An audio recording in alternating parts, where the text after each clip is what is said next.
type shit.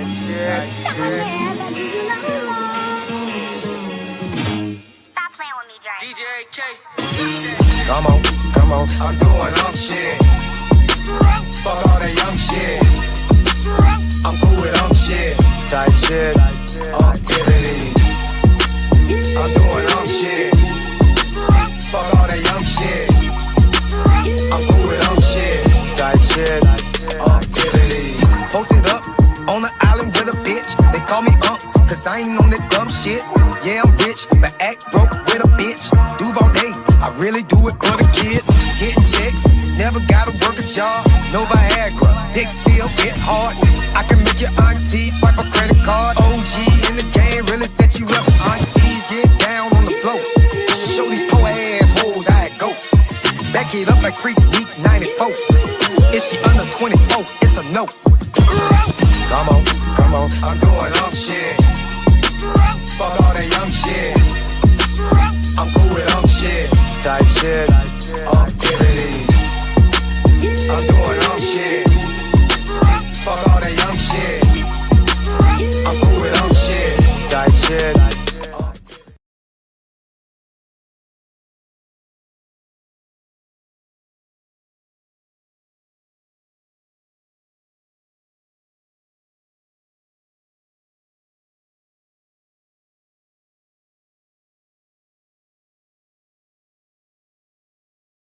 My bad, mic off. I'm saying I was running a little late, so I was rushing a little bit. And old got to get a little, get my shit together. Welcome back to Be Streaming with your favorite that ain't no punk in the house tonight. Got a fun show plan for you guys. It's gonna be short but sweet. It's my son's birthday.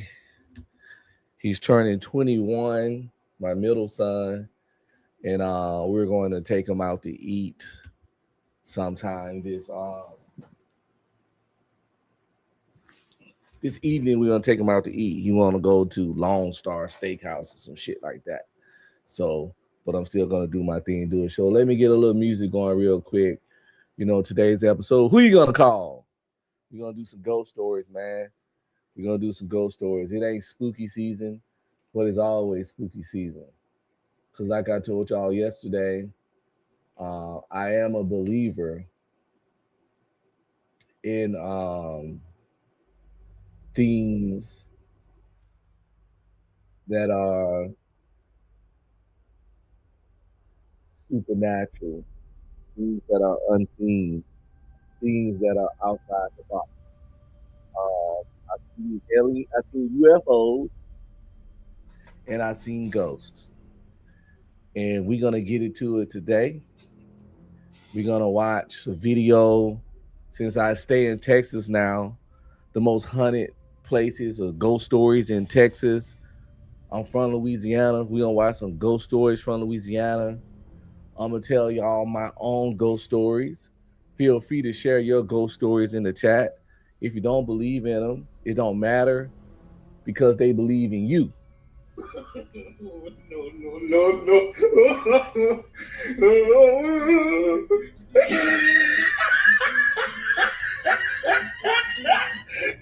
It's like so before we get started on the actual show, let me do some quick admin stuff real quick. We're gonna run the good old What's up, nieces and nephews? Don't forget to like, subscribe, comment, and please share.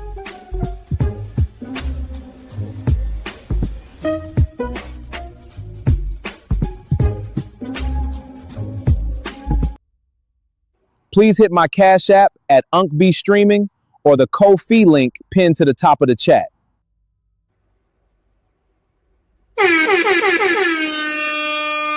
All right, got my music going, got my background. Let's get to it. So, oh man, ghosts. Does Unc believe in ghosts? The answer is yes.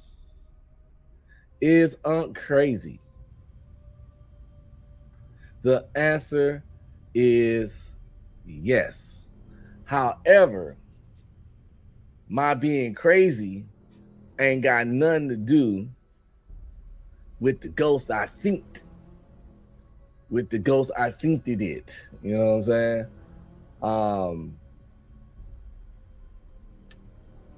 The first time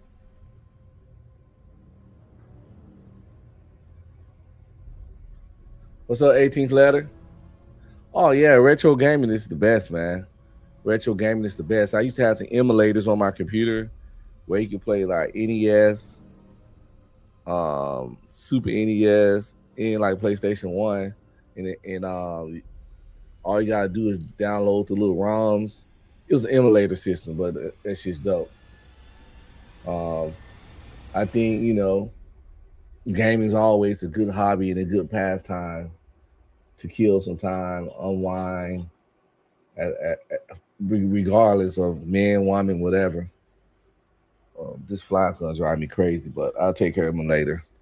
So, yes, Unc believe in ghosts. Yes, Unc is crazy, but that's the problem. A lot of time when people believe in ghosts or telling y'all stuff, or even about UFOs, the first thing we think is they crazy, but they're not always crazy. And even if they are some kind of crazy, it don't matter. It don't change what they see. So my first ghost story, right? First time I witnessed the supernatural. I was a kid. I got a brother that's 3 years older than me. We're gonna say I was about 7, so that makes him 10. I don't remember what state we were in, but we went to a graveyard to visit someone's, a relative's resting place, right? What's going on, DJ?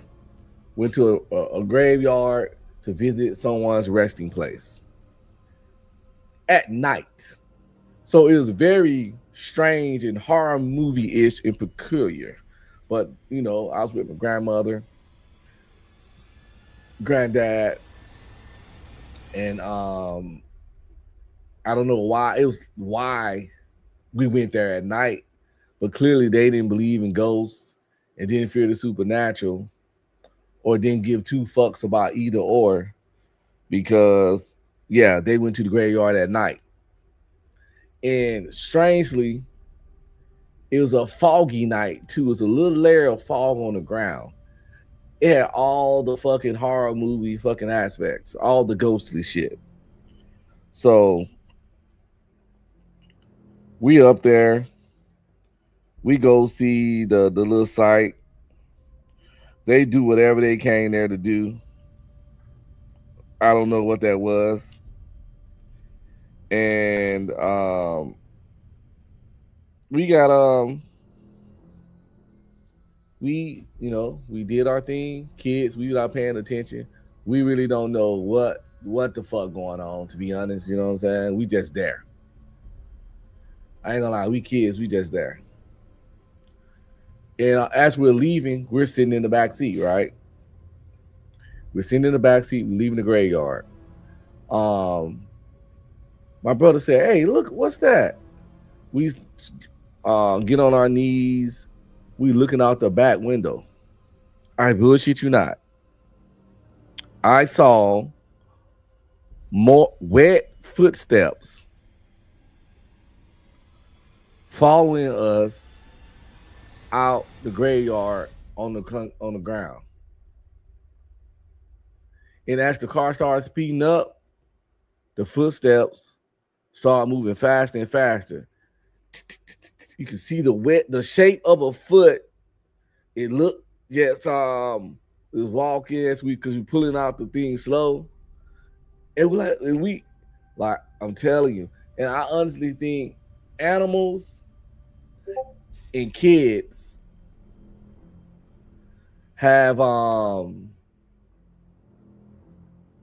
sense, can see the unseen by others, can sense the supernatural, can see things that adults can't. and we saw that shit. We both of us. I remember this clear as day. Till we was leaving that fucking graveyard, and something was following us. You could see the footsteps, and they were smaller feet. It was like a woman or a kid's foot size. And they had had shoes on. And every time they step, you can see the print, the shape of the shoe. And like I said, it started off as we were drifting off in the car, leaving, walking speed. We speed up. It started moving faster, faster, and faster, and faster. I don't know if we left it or it was only so far it could go from the graveyard.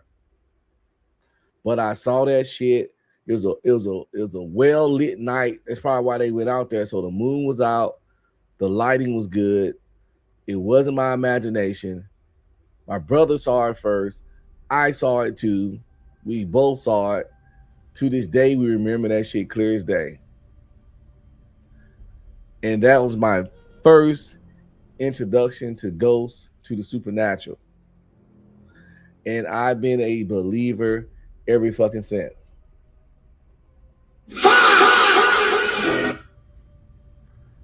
Have y'all seen anything? Have y'all experienced anything?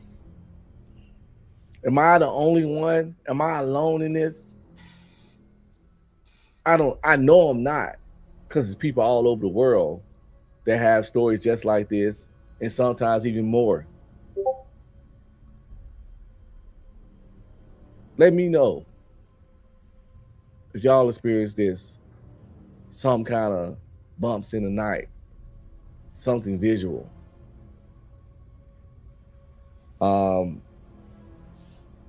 It wasn't my imagination. But unfortunately, things like this often get threw off as imagination. This fly is gonna fry me. I gotta turn this Discord off right now real quick. Give me a second. At least turn the alerts off. It's dope that everybody getting more active in the Discord, but it's like it keep beeping. So yeah, y'all people get active in the Discord. You know, it's fun over there, sharing stuff.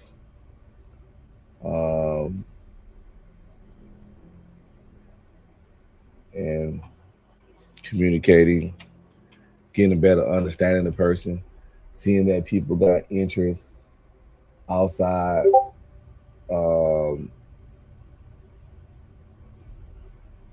outside the shit they talk on YouTube, seeing that it's more to people than the typical conversations that we have, right? Anyway, so that was my first ghost story. I have one more in a P. I got one more ghost story in a possible.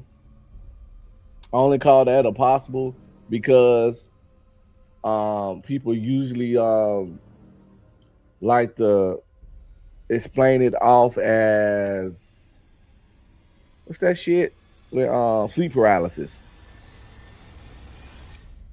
But I had sleep paralysis before, and what I experienced was something else altogether,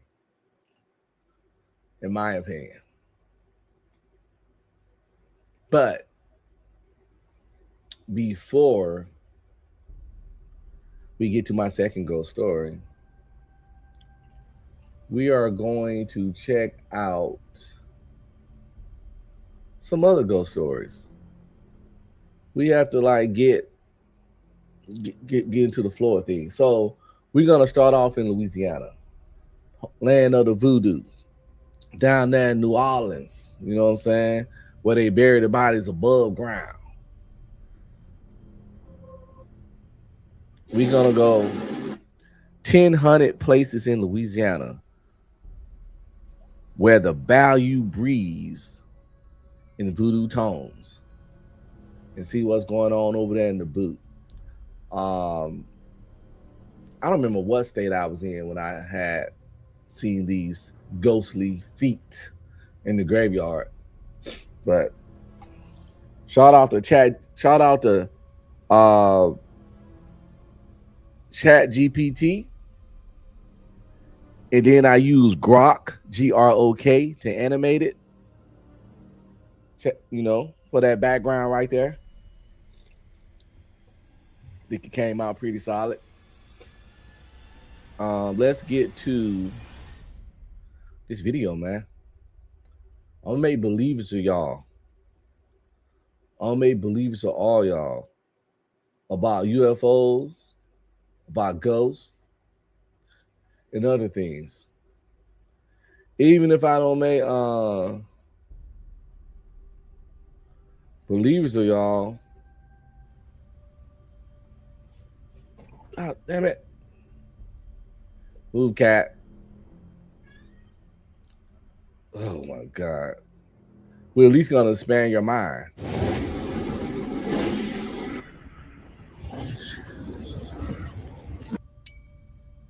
Louisiana isn't just famous for jazz, jambalaya, or Mardi Gras beads. It also has a heartbeat that thrums through its swamps, cemeteries, and cobbled streets. And sometimes, that heartbeat isn't entirely human. While most ghost stories live in attics or abandoned buildings, here, in the Bayou State, they seep from the ground, ride the fog, and echo in French prayers and voodoo hymns whispered under breath. This isn't your typical bump in the night-haunted house list. No, these are places where the walls remember the past, and sometimes that past talks back. We're talking cursed plantations, restless spirits in five-star hotels, and cemeteries that hum with ancient songs. Oh, and if you ever feel something brushing past you as we explore, just smile and wave. It's probably just a lingering soul saying hi. So hit that subscribe, drop a like, and comment your favorite haunted spot down below. Yo, this narrator pretty good, yo. This narrator pretty good. What's up, Megan Jones? No, it's not my first stream. It's just Twitch doesn't save streams. Over there on YouTube at UnkB Streaming, I've got hundreds of videos, actually, I think. Pretty sure I got a couple hundred videos easily. Lives, pre-recorded, and all that kind of stuff. Stick around till the end, because in Louisiana, the dead don't rest. They dance. Shall we begin? 1. The Myrtles Plantation, St. Francisville. There's a reason the Myrtles Plantation is often called one of the most haunted homes in America. From the moment you step onto its moss-draped grounds, the air feels too... Plantation? Plantation? Oh, hell no! Is this the ghost of our ancestors? Is these slaves hunting it? If it is, they need to. They need to hunt them motherfuckers until they burn that plantation to the goddamn ground. That's just my opinion. A lot of great things didn't go on at the plantation. And even though the stuff over, to sit there and live on your little fancy plantation that was made off the struggle and blood and abuse of black people, and you sitting there talking, this is family land and it's legacy and blah blah blah. Fuck your old family and your slave master ancestors. Hunt that fucking plantation, run their ass out of there, and burn that shit to the grizzle. Oh my God. That's just my opinion. Still, like it's holding its breath. The legend begins with Chloe, a young enslaved woman who, according to local lore, was punished severely and now refuses to leave. Guests claim to see her figure dressed in green, with a head wrap, peering through windows or standing silently beneath the staircase. At night, footsteps patter across wooden floors when no one is around. Sometimes, they're too light like a child's. Other times, they stop right behind you. Then there's the piano. Many have reported hearing a single note being played. I ain't lying. If I'm walking and I hear some footsteps behind me and I just feel that hair stand on the back of my neck like somebody behind me, and I look back, ain't nobody there, when I'm standing there and I hear some footsteps come up and they start right behind me, boy, let me tell you something. Emotional damage. I'm that kind of motherfucker that'll move out. You feel me? You know, listen, you know what I mean? Those movies, people get a new house and the ghost be like, get out, get out. You got one time to do that shit to me. I'm gonna be like, say less. Woman, kids, pack your shit. We gonna listen to this nice gentleman, and we getting the fuck out of here.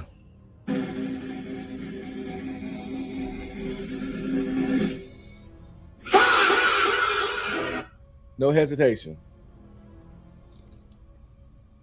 You know, I don't have to see too many extreme events to convince me that I'm not welcome here. Fuck that.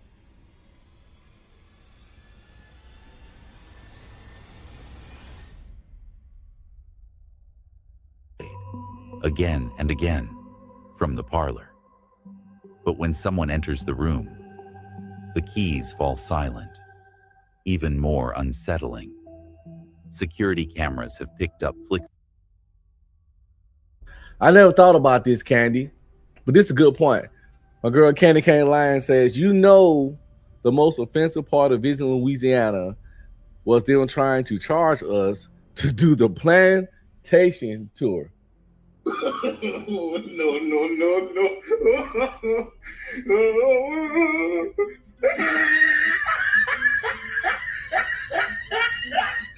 I'm supposed to pay you to see where you torture my people. That's a fact. Nigga, we should own this shit. One of us should own this shit. First of all, the fact that y'all still own this shit and trying to get money off of it as if your ancestors, your whole family fucking wealth wasn't built off slave labor. By the way, if you ever got time, Google like companies or businesses or whatever that were funded by slave labor, and that it's a lot of it is the banks, but it's insane.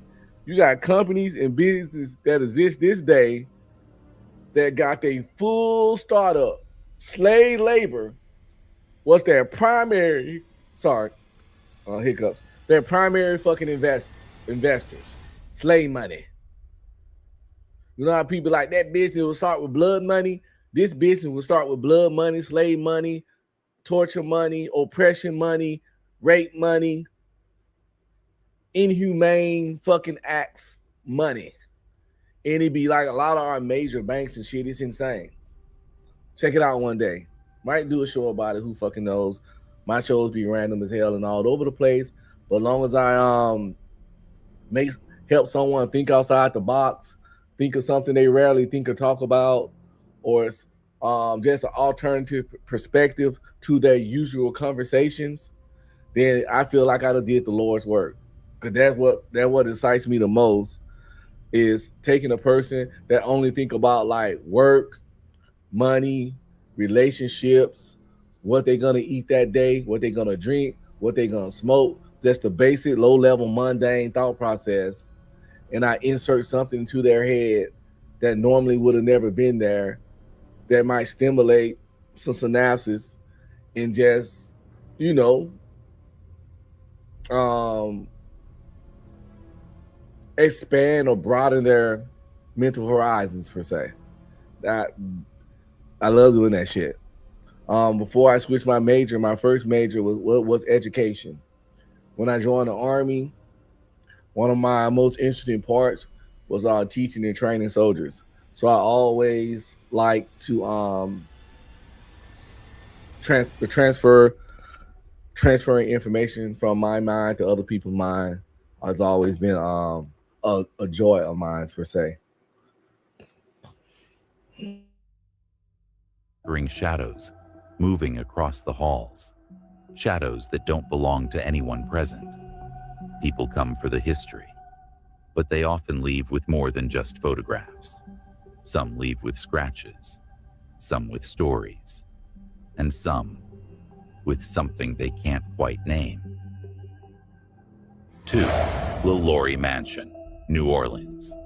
In the heart of the French Quarter stands a grand, elegant mansion with windows that seem to watch.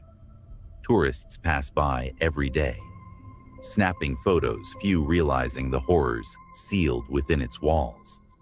This is the infamous LaLaurie Mansion.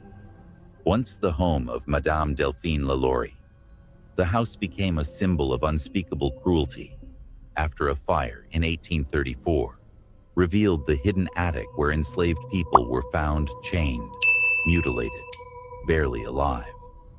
Some say their cries still echo through the... This is my problem with America. If they know this really happened in this fucking building, why is that place still fucking standing? Why is there a historic site? Why are they trying to make monuments of the places Black people was violated in?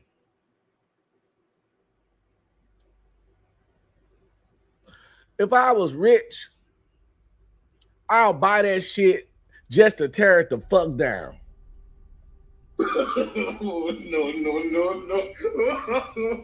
No.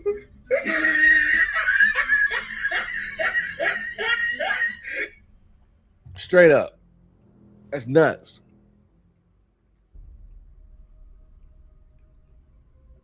I bet it wouldn't be no places like that still existing and making money off tourism and being a monument if the victims was Jews. We don't say that small hash stuff over here. I think that's more offensive than saying the word Jew.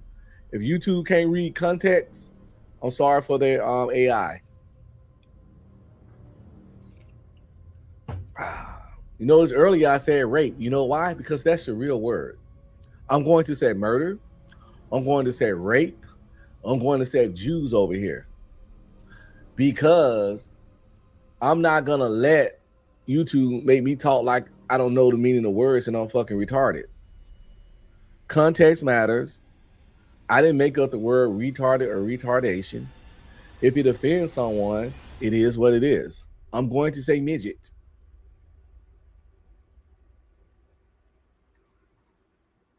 I ain't saying nothing bad about them.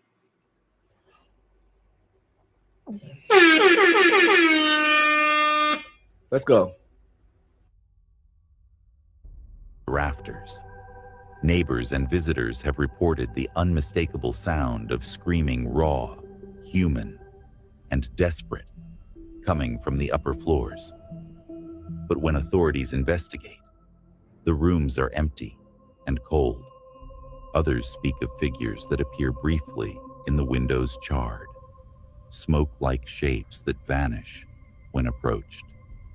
Flickering lights and locked doors swinging open on their own have become so common that few can stand to live there for long. Tenants come and go, but none stay. Some say the house itself rejects the living. Others believe Madame Lalaurie never left, and neither did her victims. 3. Oak Alley Plantation, Vacherie. At first glance, Oak Alley looks like a dream. Louisiana just full of fucking funky ass plantations.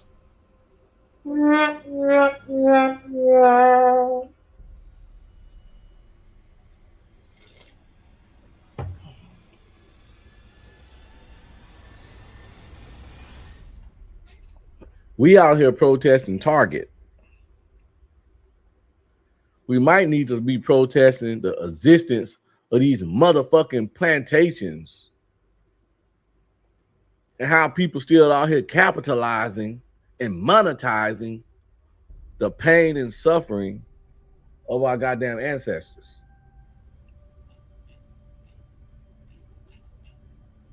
But we worried about some motherfucking Target. Boom, bam, bop, bada bop, boom, pow. But it's not that kind of show. It's about the ghosts. Let's get to the ghosts. But at the same time, I'm gonna call fuck shit out when I see it. You know what I'm saying? I'm gonna do what I do, baby. If you want to support, hit up my Cash App at $UncB Streaming. Any donation would be greatly appreciated. Thanks in advance. Give a nigga a break. Give a nigga a break. How much more can I take? Give a nigga a break. Only reason he get away with saying that because you can hear the A good at the end, and I could just hear the soul and pain in his voice. He ain't black. However, that boy son felt some struggle the way he's singing that song.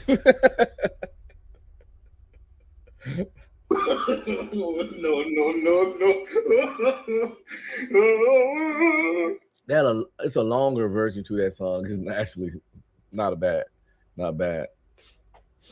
You know, it's a good song to listen to when you're having a bad day. Or somebody just get on your nerves. Out of a southern fairy tale towering oak trees, arching over a grand antebellum mansion, sunlight spilling through moss-covered branches. But beneath the beauty lies a silence that feels watched. Once a working sugarcane plantation, powered by enslaved labor, the land holds centuries of sorrow. Staff and visitors alike have seen figures in period dress men in suspenders, women in faded bonnets standing motionless beneath the oaks, only to vanish when approached. At dusk, the wind shifts. Some guests have heard faint weeping echoing from the sugarcane fields. Others, braver or perhaps more curious, have ventured near the old wine cellar at the back of the property. That's where the cries turn, sharper pleading, guttural. Some describe the sound as if someone were trapped behind a stone wall, begging to be let out. One guide, after locking up for the night, returned the next morning to find all the lights on and muddy footprints leading from the back steps into the cellar and nowhere else. At Oak Alley, the past isn't just remembered, it lingers. 4. Beauregard Key's house, New Orleans, tucked quietly behind wrought iron gates in the French Quarter. The Beauregard Key's house exudes southern charm, shutters open to the breeze, jasmine curling up the walls. But those who step inside often leave with stories they can't explain. Built in the 1820s, the home has passed through many hands, authors, generals, and strangers with secrets. But some of its guests, it seems, never left. Visitors report seeing objects shift ever so slightly, candlesticks turning, teacups inching along the shelf. MS Best says maybe they work with special effects to advance the griff. That did cross my mind. Having little speakers hidden across the place, playing like little sinister, menacing sounds or the sounds of footsteps at night. Maybe a little moaning and groaning. A couple of staff members to walk around a distance away by the trees in the morning and then run off, get in their cars and go home. You just never fucking know, man. You just really never fucking know the things that would get done for the mighty dollar. You know what I'm saying? Lamps flicker with no power surge. And sometimes, just as you're about to dismiss it all as your imagination, a voice whispers from behind your ear. Soft, close, wrong. Some say the energy comes from Confederate soldiers who once sought shelter here. One tour guide recalls seeing a full apparition, a man in uniform standing at the top of the staircase, gazing down with glassy, unblinking eyes before fading like smoke. Others have heard the shuffle of boots across the floorboards upstairs when no one else was in the house. At the Beauregard Keys house, it's not what you see, it's what you hear, what you feel, as if history leans in, waiting to be acknowledged. 5. St. Louis Cemetery. No. New Orleans.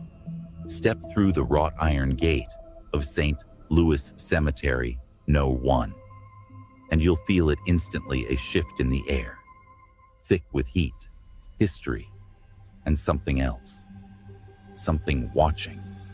This isn't just a cemetery. It's a labyrinth of above-ground tombs, crumbling walls, and legends whispered in hushed tones. At its heart lies the resting place of Marie Laveau, the famed voodoo queen of New Orleans. Visitors often... I've heard of her. I definitely heard of her. I think she has been featured in books, movies, or TV shows.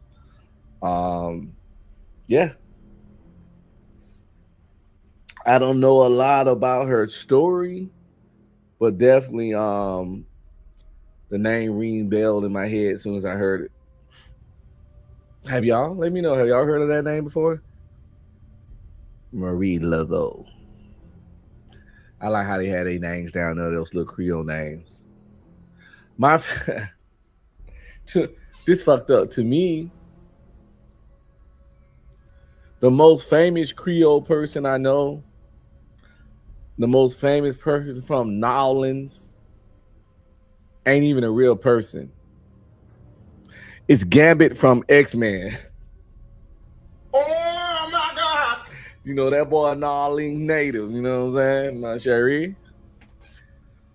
Yeah, he's the most famous motherfucker out of there. Gambit. Shout out to him. And leave offerings at her tomb beads, candles, coins, hoping for blessings or forgiveness. But not all leave untouched. Many have claimed to hear soft chanting, almost like a prayer, though no one is nearby. Others feel a sudden compulsion to walk deeper into the cemetery, as if drawn by invisible strings. One tourist reported being guided down a path. And listen, you carry your ass home then. Shit. Listen, man. Fuck, like, I believe in the supernatural. So I don't test fate. I've considered before, because you got haunted houses here in Texas, Dallas, Fort Worth, all over the fucking place. But I'm not going. I watch a lot of horror movies, one of my favorite genres. And one of the sub-genres in horror that I run across a lot is the movies where people either go on one of these little tours, then shit go left, or the little ghost hunters, where this is what they do. They got a YouTube channel or a TV show, and they go to 100 places to record. It start off, they be setting it up and it be fake, but they get to this one particular location and the shit real. Not only is the shit real, the shit really real. And then after that shit start going left. And I watch those kind of movies a lot. You know, they start getting picked off one by one, yada, yada, yada, that kind of shit.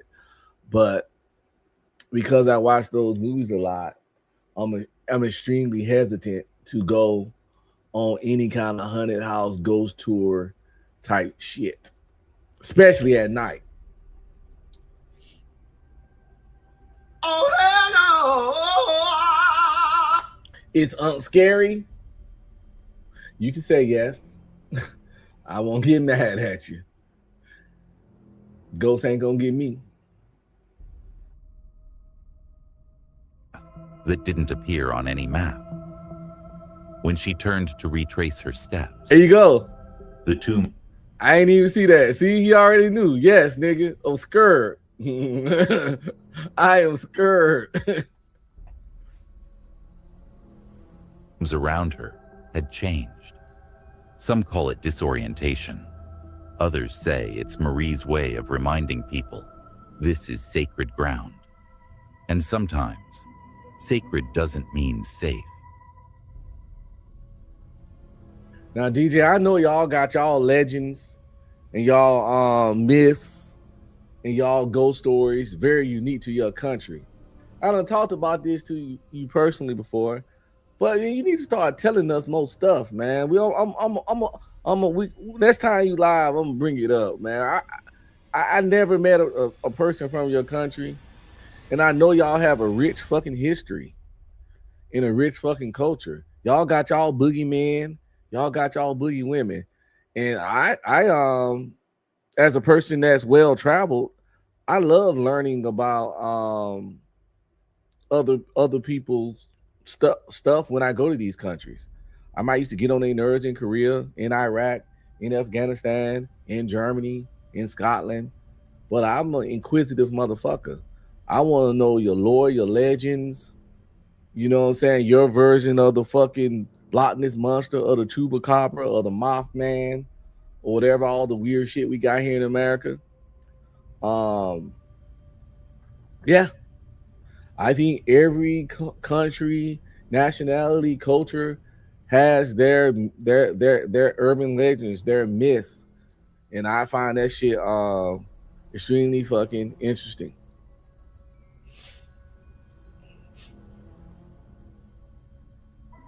Six, Our Lady of Guadalupe Chapel, New Orleans. Tucked away on Rampart Street, beside the oldest cemetery in New Orleans, stands a modest chapel, the kind you might pass without a second glance. But those who enter Our Lady of Guadalupe rarely forget it. Built in the 1820s, it once served as the official mortuary church during yellow fever outbreaks. Hundreds of bodies passed through its wooden doors. Grief soaked into the pews. Silence grew roots in the walls.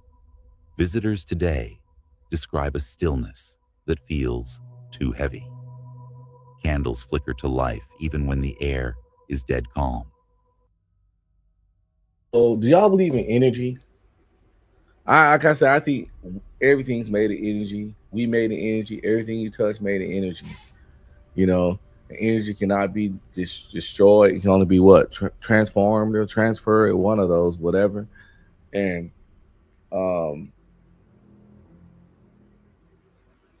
I think death is release of energy.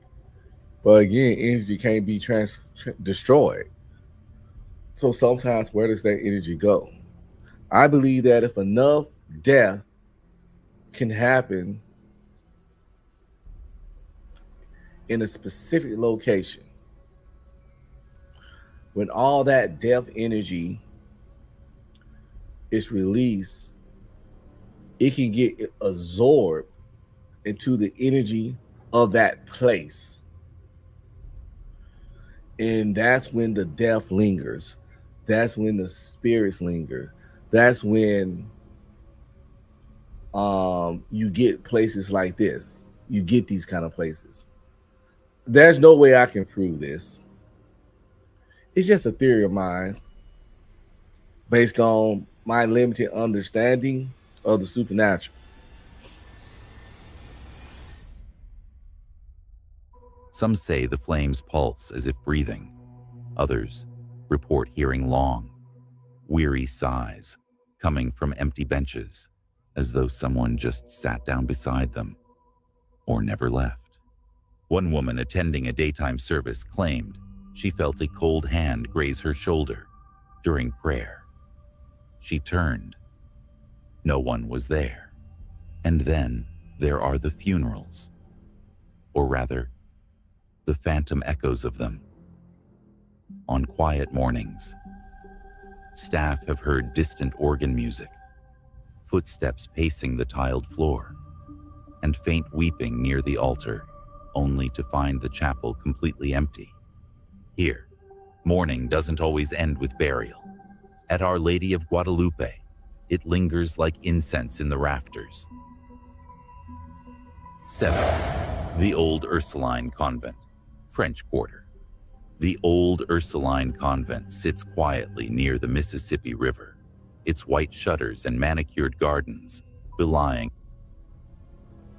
So, since I gotta pick up my, take my son to dinner, and I want to do it at a decent time before I go to the gym, we're going to segue over to the haunted houses in Texas, and just to like get there and maximize my time per se. So before we do that though, I'm going to tell y'all my second ghost story in my experience with the supernatural.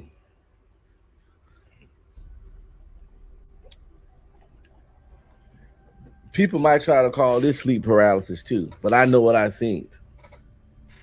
I was attacked. I was attacked by a ghost. Like I said the other day, not sexually, but I was attacked by a ghost.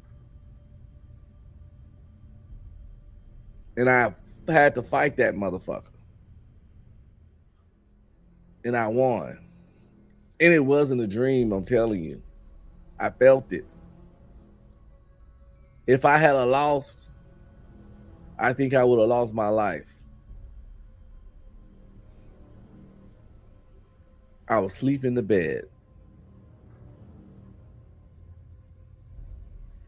And I felt pressure at the bottom of the bed, like someone was leaning on the bed or getting in the bed.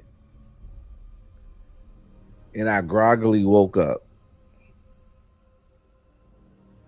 I looked down and I see a translucent figure, human shaped, but it was translucent. And it was at the foot of the bed, and it was crawling in the bed, and it was kind of coming towards me.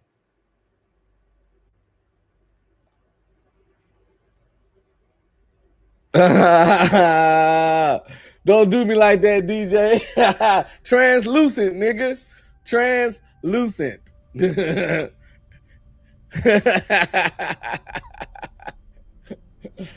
No, a trans gentleman was not crawling at the foot of my bed.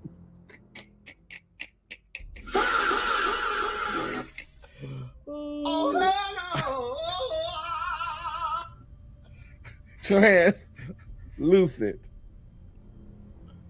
So they was crawling up, and I was frozen in fear.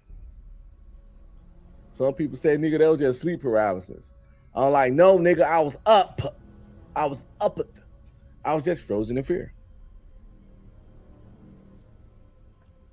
So it was crawling up my body. It got up to this area, and then the motherfucker started choking me. You know what I'm saying? And I'm like, and I can feel it when I was grabbing it, but it didn't feel like it wasn't as substantial.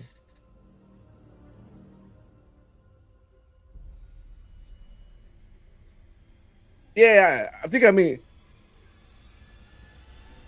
wasn't as substantial as a human.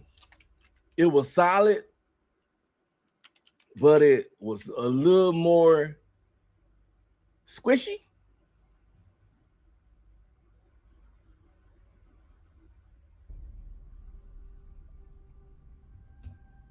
It was a little more squishy. What? But it was, I can't explain it, but it felt off, and it's choking me out. And then I finally able to move, and I try to punch it in the face. But when I tried to punch, it bit down on my fucking hand, and that shit hurt. And it's choking me. It's biting my fucking hand. Yeah, I think it was transparent. I said translucent. That's when light can travel through something.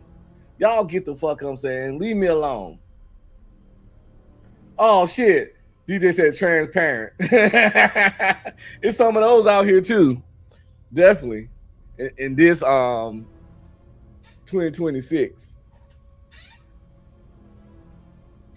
Transparents, trans children, transformers, trans gentlemen. Shit. Probably got some trans pets, but that's a whole motherfucker be like, my dog is a male dog, but he trans, so respect his pronouns. But anyway, long story short, where were we? The ghost was on top of me. He was choking the shit out of me. He was transparent, not translucent. I tried to swing on him. He bit my fucking hand. I was gasping for air fighting that motherfucker. And I was rumbling.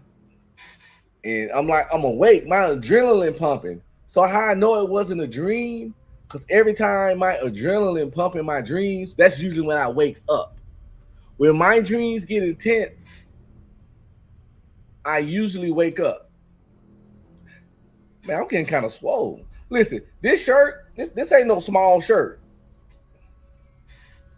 It just looks small. This is pretty sure this ain't no medium. I'm pretty sure it's a medium. But you know, the gym is working. Hit the gym, people. Get your muscles up. I just said that so y'all won't think I'm out here wearing my son's shirts. You know what I'm saying? I'm not wearing my son's shirts. These are my shirts. This is the size I wear. But when I work out, they get tight around my chest and arms. But this is my normal size. It's a medium. If I wear larges, they fit better up here, but they too big in this area. And they be too long because I'm only 5'7". So I'm fighting the ghost and shit. We tussling, and I'm about to that's how I know it wasn't a dream. Because again, I know myself, and every time in dreams, when it get to a situation where shit get real, I usually wake up because the adrenaline wakes me up. You know, you get hyped, your heart start pumping. Who really sleeps through that? Who really sleeps through that? So me and this motherfucking ghost, we going at it. He trying to do me in. I'm trying to fucking live. And I get this burst of fucking strength. Throw that motherfucker off me. Then I fall to the floor. And that was the end of it. That was my second experience with the supernatural. It sounds crazy. That was a poltergeist. That was a poltergeist, people. He was trying to take me out. I don't know if y'all, some people, when I tell that story, people like, man, that was just sleep paralysis. I'm like, it was too clear. And I was moving. I wasn't really paralyzed. I was paralyzed in fear at the beginning, but once I had to fight, I was fighting. And I felt pain. And my eyes was wide open. And I was hype. And I'm telling you, when I get hype in my dreams, I wake up. But I didn't. I was fighting through the hypeness. I was trying to live. That ghost was trying to take me out, man.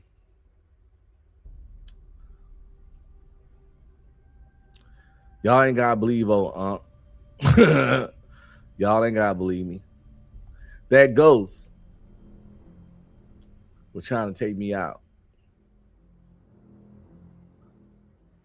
I hope y'all never had to.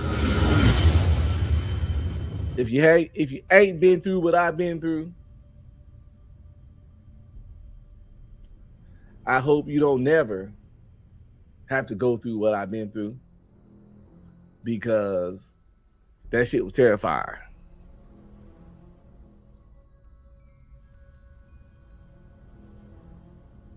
Yeah, Candy, I was touched by a ghost, but not sexually. I was attacked.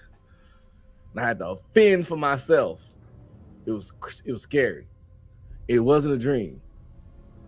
It wasn't sleep paralysis. I was too wide awake.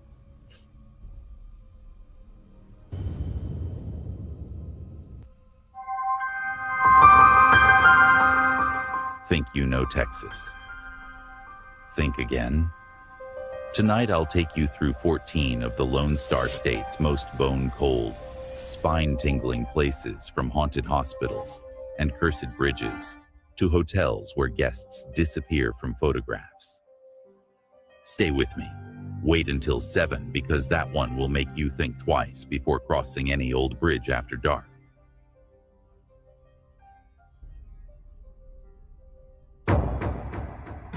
One, Yorktown Memorial Hospital, Yorktown.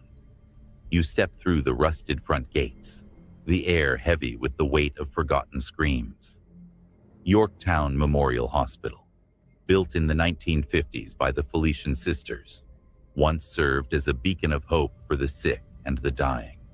For decades, its halls echoed with prayers, footsteps of nuns in crisp habits, and the desperate pleas of patients clinging to life. But when the hospital closed its doors in the late 1980s, something stayed behind. They say the building has become a labyrinth of restless souls, over 2,000 lives lost within these walls, many under mysterious circumstances. You feel it as soon as you enter. The temperature drops, and the smell of mildew mixes with something faintly metallic, like blood. Paranormal investigators have captured glowing red eyes peering from darkened rooms, EVPs of whispered prayers and angry growls, and shadowy figures darting just out of sight. One visitor swore a cold, unseen hand gripped his wrist so tightly it left bruises. I told y'all these ghosts be out here touching people. I told y'all they handsy. Keep y'all motherfucking ghost ass hands to your motherfucking self.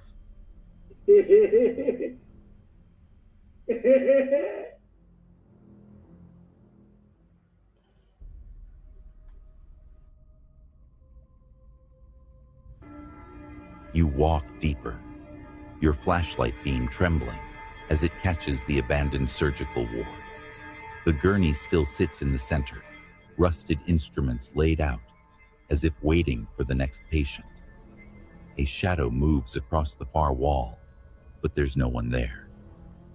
Somewhere down the hall, a door slams. The sound echoes like a warning. And then you remember. They say the spirits here don't just want to be seen. They want you to stay forever. 2. The Driscoll Hotel, Austin. You step into the grand lobby, bathed in the warm glow of chandeliers, the marble floors gleaming beneath your feet. Built in 1886 by Colonel Jesse Driscoll, this was once the pride of Austin, an opulent haven for Texas high society. But behind the gold leaf and velvet curtains lies a history steeped in sorrow.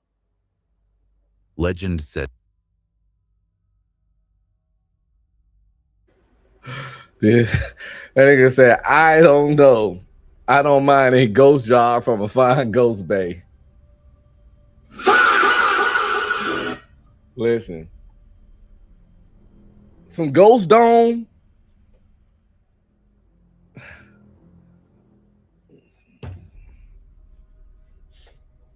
Ghost dome. From a listen.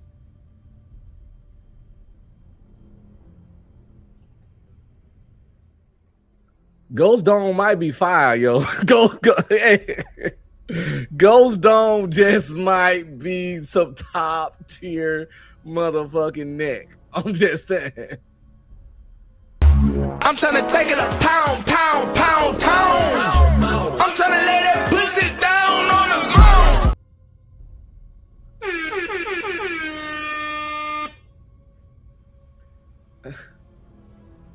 I ain't sleeping on the Ghost Dome, man. It might be lit.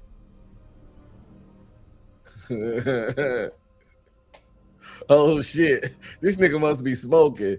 He said, if she let you in all three, she a whole e-ghost. Oh shit. Listen. Freaky ghost. Think about like you get an old home and you trying to like convert it into something, but you stand there for a while. That old home used to be like a brothel, an old hoe house. So the place, that'd be a good Tubi movie. Haunted Hoe House.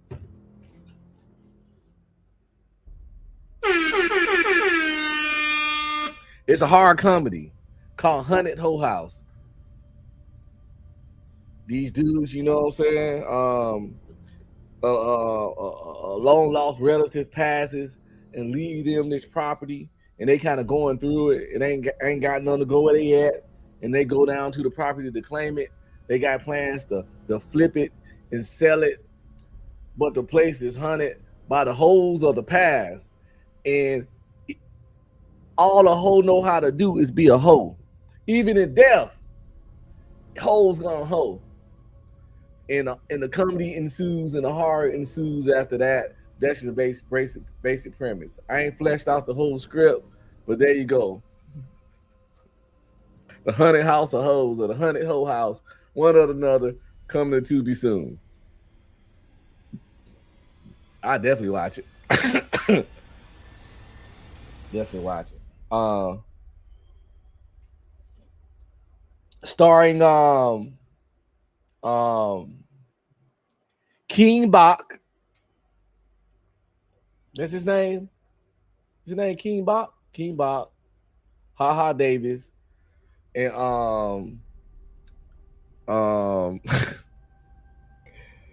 Desi Banks.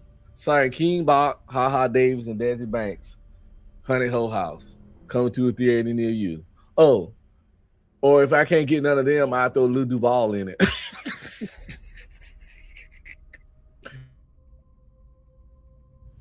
as Colonel Driscoll himself never left.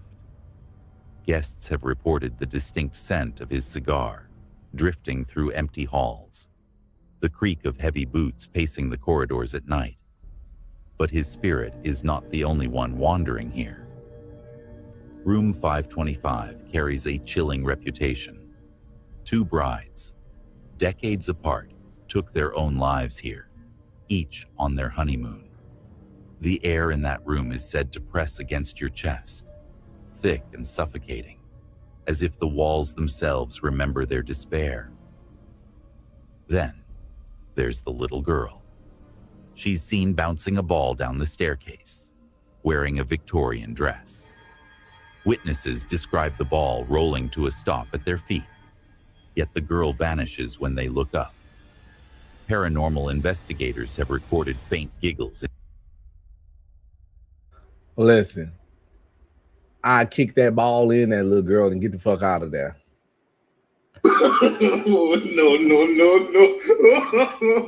No.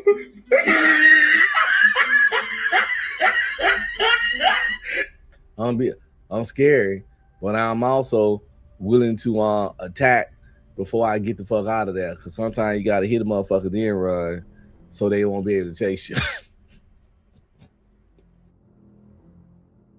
In the empty hall, doors unlocking on their own, and sudden cold spots that linger even in the sweltering Texas summer. As you ride the elevator up, the lights flicker. You're alone, yet you can feel someone watching, standing just behind you in the mirrored wall. And when the doors open, you swear you hear the soft thud of a ball hitting the carpet and rolling toward you.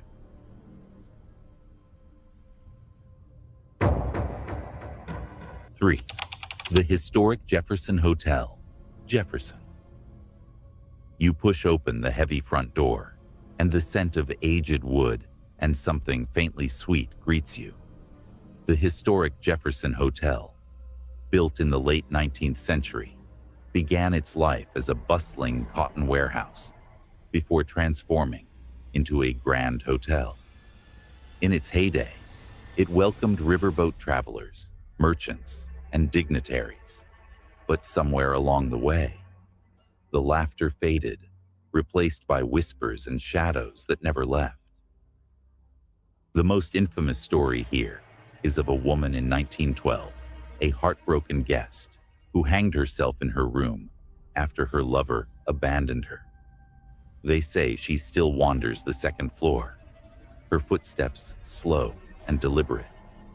Guests report the faint tug of unseen hands on their clothes, or waking to the sound of sobbing in the dark. In room 19, the air grows inexplicably cold, and objects shift across the dresser without a sound. Oh, I'm telling y'all something else. Used to be scared. When I was a kid, I used to be afraid of dolls like that. The kind that when you sit up, their eyes open. When you lay back, their eyes closed. I used to be terrified of them. I'm not afraid of them anymore, but I find them creepy still. Like, if you go into somebody's house and they got a lot of little porcelain dolls, I don't want no part of that shit. Because I watch too many movies. And I'll probably shit my britches if I'm sitting there and one of those dolls do this. That's all it takes. Packing my shit, get your shit. We leaving. Simple as that. I'm out. Sitting there, doll just sitting there, or if the doll's sitting there, and then I'm talking, I look, then the doll head like this. Then I'm talking, I look, do something else, look back, doll head like this. And then look back. I'm like, oh no, this nigga gradually, listen. Them little pranks and shit, where they have the dolls on the strings, whatever, they do stuff with the dolls. That shit working on me. I'm out of there. I don't fuck with the little dolls and shit. They creepy as fuck. They look like a dead baby. Like, I never understood the appeal of this shit.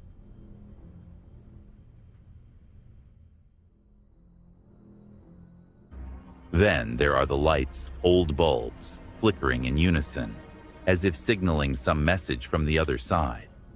Paranormal teams have captured EVP recordings of a woman's voice whispering, "Get out," followed by the slam of a door no one touched. One couple checking in swore they saw a figure standing at the end of the hall until it simply faded into the wallpaper.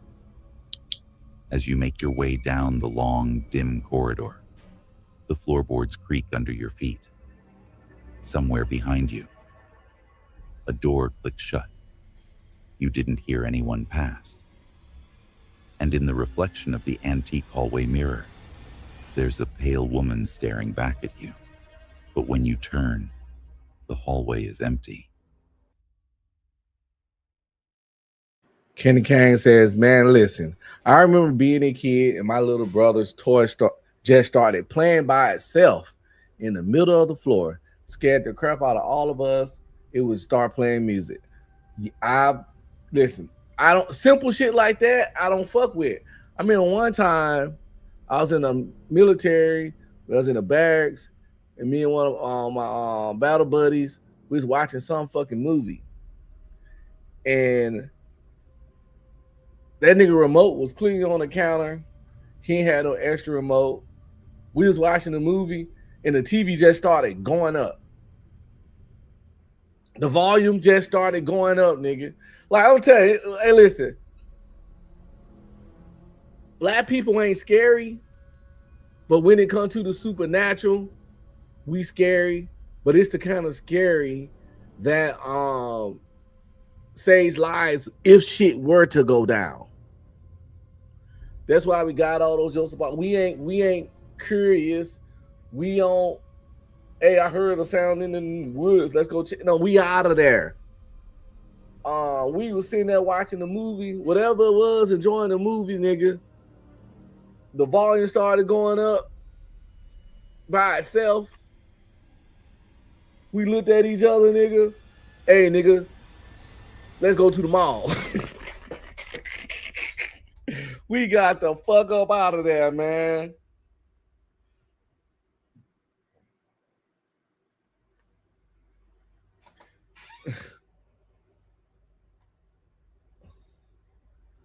Candy said the thing was playing music, and then it just stopped, then start up again randomly. Turns out the battery was just dying. Was it? Was it? Was it the supernatural?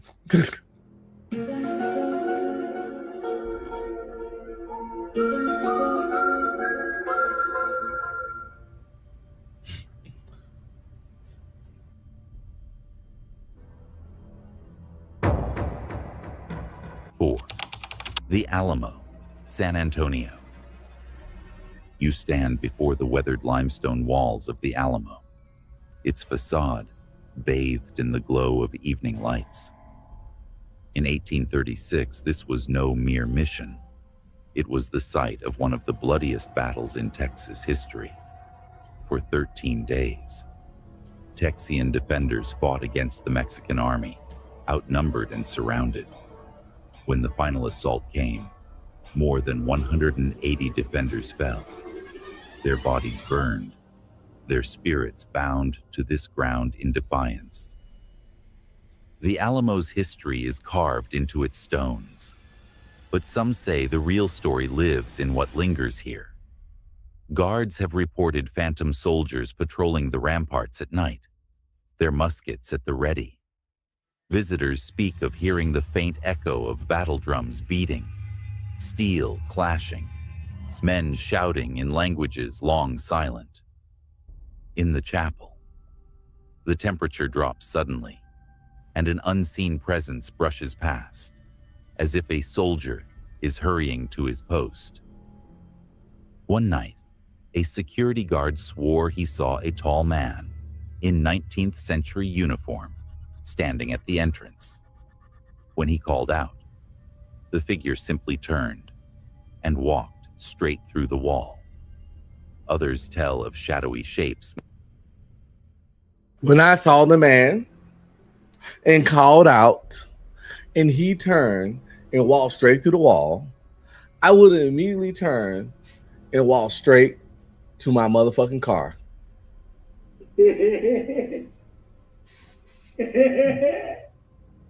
Problem motherfucking solved. You don't want to talk. I don't want to talk either, motherfucker. I'm out of here. Shit, fuck that. Moving along the courtyard, only to vanish when approached. As you step inside the cool, dim interior, The silence is heavy, broken only by the faint rhythmic sound of boots on stone. You glance down the aisle, but no one is there. Still, you feel it, the watchful eyes of those who swore never to surrender, even in death.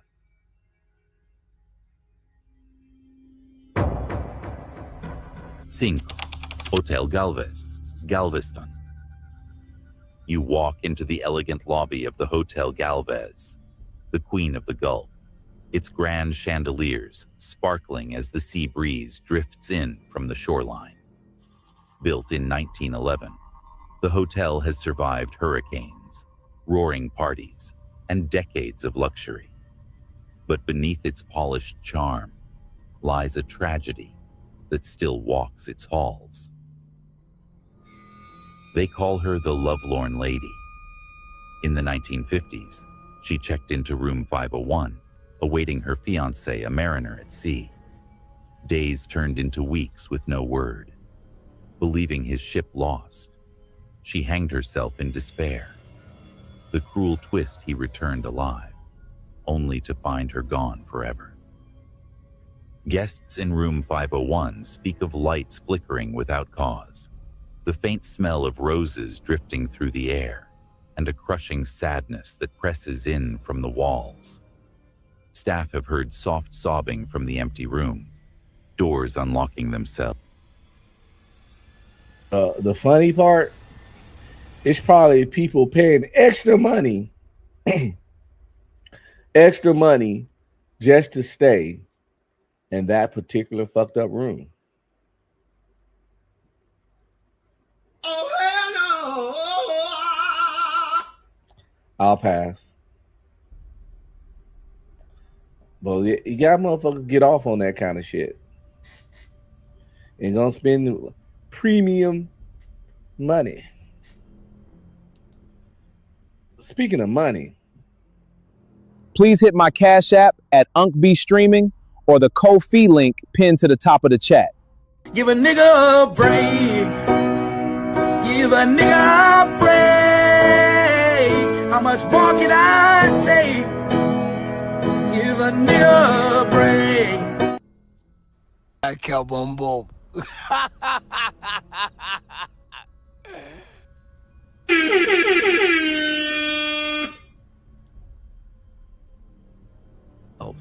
And mirrors fogging as if someone is breathing on the glass. But her presence isn't confined to one floor. Late at night, elevator doors open to no one. A shadowed figure has been seen near the 5th floor windows, gazing out toward the sea, her face pale and longing. As you wander past the door to 501, the hallway feels colder. A faint perfume teases the air, and then, just behind you, a soft, trembling whisper. Why didn't you come? 6. The USS Lexington, Corpus Christi. You step onto the steel deck of the USS Lexington, the mighty blue ghost of World War II. Launched in 1942, she survived 5 kamikaze attacks. now these niggas doing 100. Now these motherfuckers is doing hunted chats, hunted boats. Let me see what we got next around here, because we ain't done yet. I have a little time. I do have to, like I say, it's my son's birthday. I want to go to dinner at a decent time, because I also want to get in the gym. I want to come through the gym door by 8 o'clock. So yeah, I'm gonna have to get out of here soon. Yo, but I want to do some more ghost stuff. But at the same time, I did run across something that I think will help a lot of people. So we're going to change the background real quick. And we're going to pull up this particular video because I think it'll really serve a lot of us. Your intelligence is not. Because this is something that I already practice. Like people used to say stuff, be raged, quitting. This video is titled How Intelligent People Deal with Stupid People. You have to know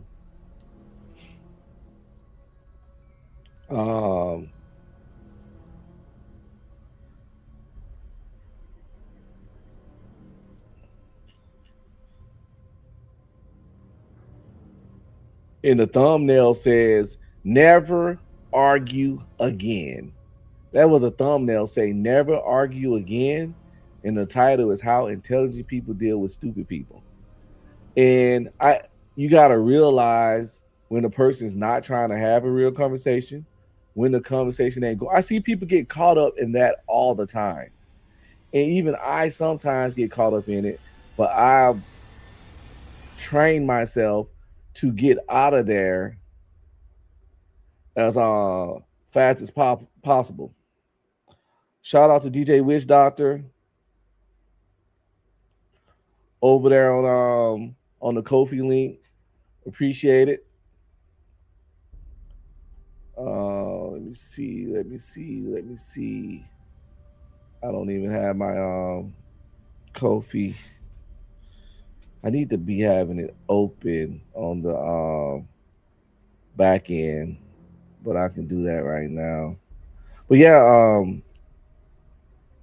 what was I fucking saying? Oh yeah, you have to know when to hold them, know when to fold them, and know you could tell when a person's mind made up. They're not trying to have a real conversation, and they really just bored sometimes. And pretty much for all intent and purposes, they're trying to waste your fucking time. And if you fall for that shit, you letting them win. Shit.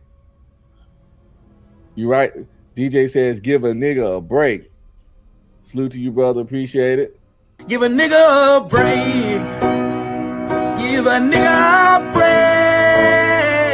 How much more can I take? Give a nigga a break. Thanks for the tip on the Ko-fi app.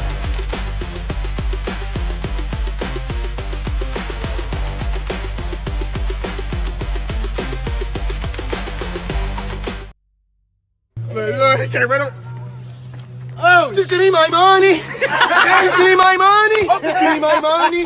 Okay. Give me my money. Shout out to Fighter Complex. But let's get back to this, man. The biggest mistake intelligent people make. Let's see what they're talking about.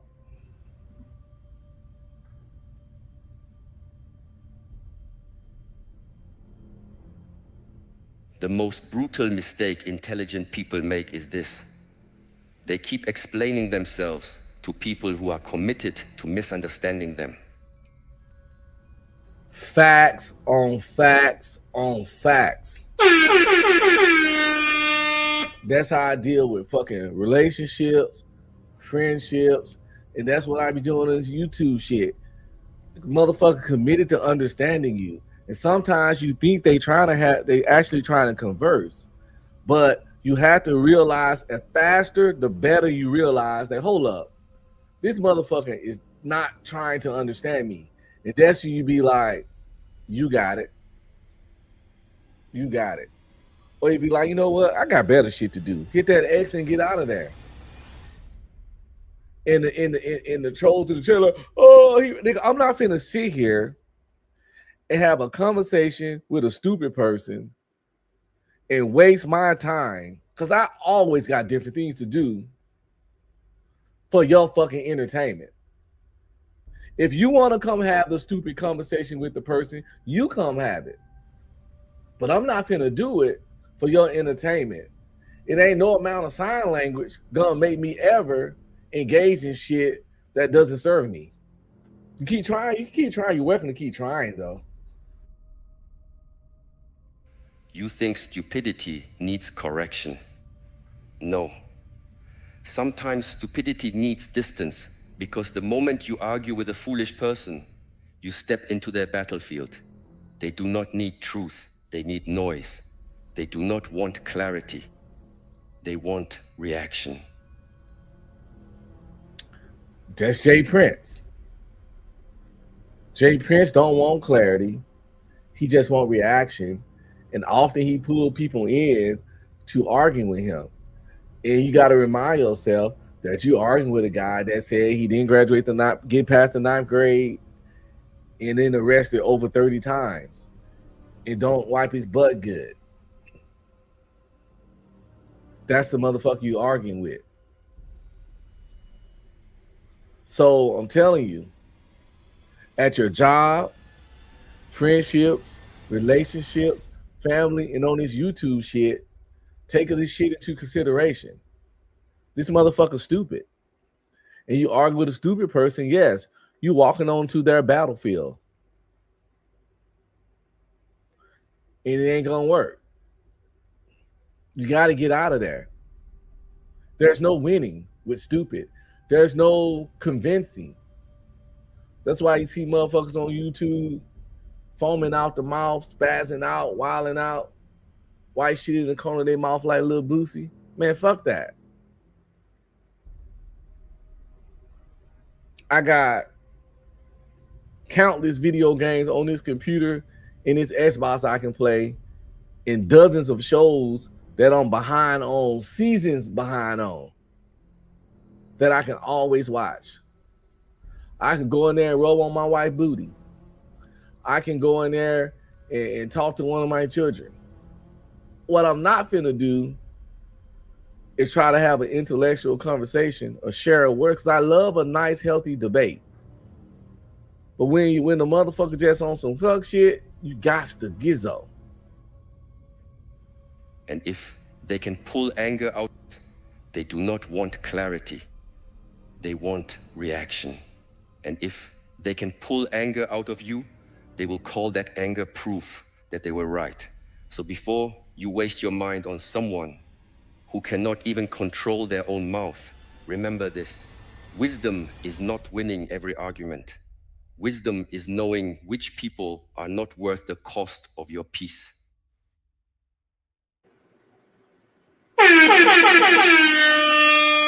Yo, motherfuckers don't be worth it, yo. They don't be worth it. You can be mid-conversation, then you click in.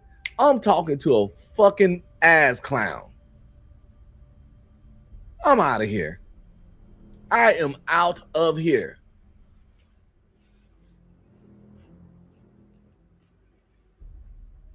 No! God, please, no! No!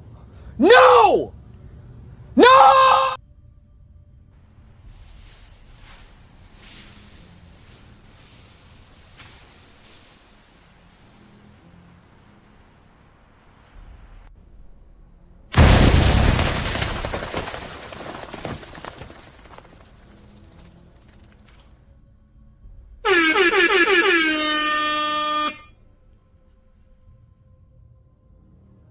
The first mistake intelligent people make is believing every foolish person deserves a full explanation.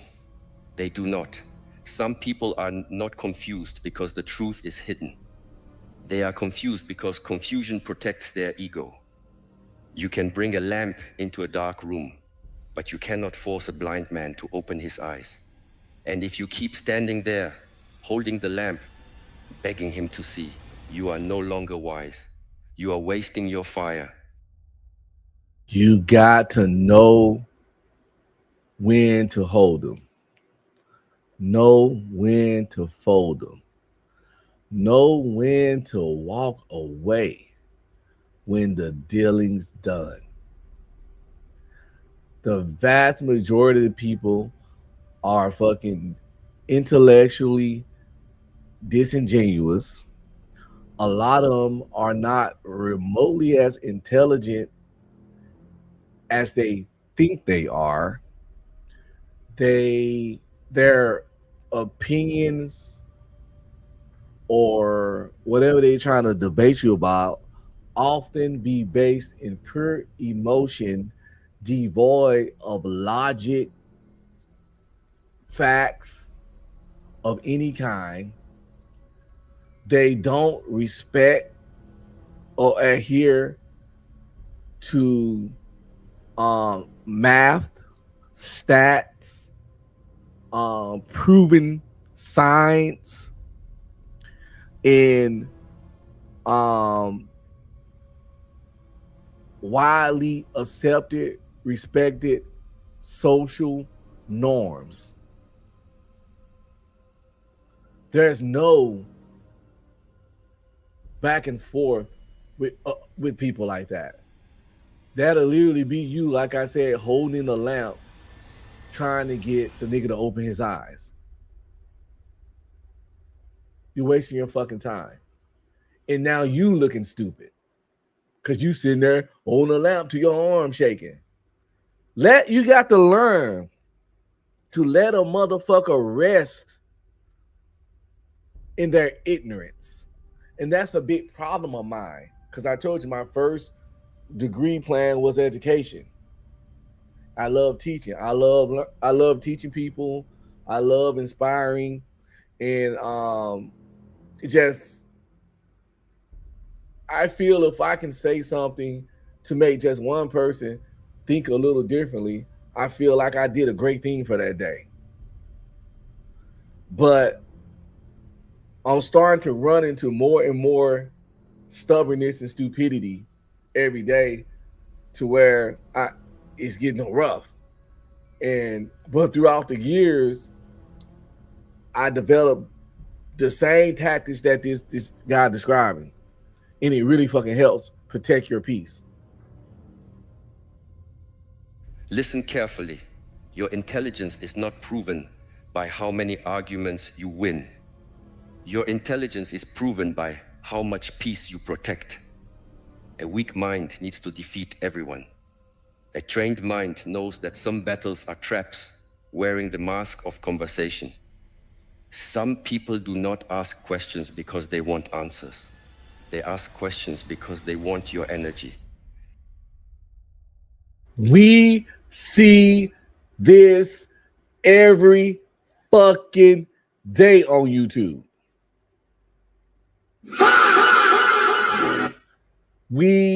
This motherfucker is preaching. We see this every goddamn day. Can't stop. Won't stop.